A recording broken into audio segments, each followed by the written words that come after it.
ब्रह्मचारी को सबसे पहले अपनी रसना पर नियंत्रण रखना आवश्यक है। जबान पर, जबान बिगड़ी सब बिगड़ा।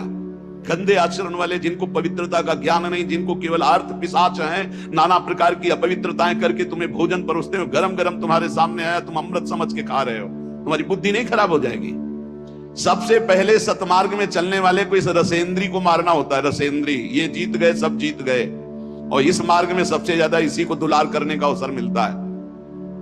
जहां निमंत्रण होगा वहां चक्क होगा, बस को खाओ और चौपट करो अपनी साधना, अपने परमार्थ को चौपट कर दो। खाना ही मृत्यु है और खाना ही जीवन है। जो पवित्र भगवद अर्पित मित आहार करता है वो अपने जीवन को भागवतिक बना लेता। कितना खाओगे? याद रखो, परमार्थ में चलने के लिए रसेंद्री को बहुत शासन में जरूरत है, बहुत शासन की जरूरत है। रसेंद्री, अगर रसेंद्री आपकी छूटी हुई है तो कोई भी इंद्री आपके कब्जे में आने वाली नहीं।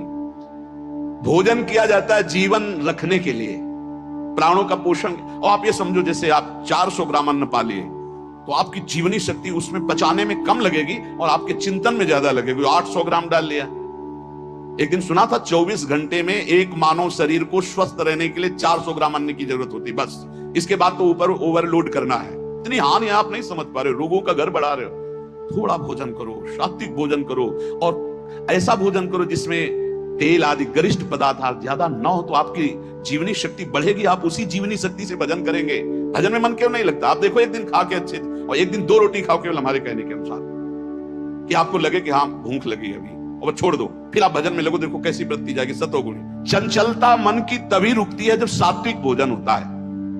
नेत्र की चपलता, बार बार इधर उधर देखना, कानों की चपलता, प्रपंच की बात सुनना, हर इंद्री का ब्रह्मचर्य हमें चाहिए। तो बहुत लाल मिर्च वाला गर्मा गर्म ये ब्रह्मचर्य के लिए सब हानिकारक। उत्तेजक भोजन नहीं, उत्तेजक दृश्य नहीं, उत्तेजक बातें नहीं, तभी संयम से चला जा सकता है।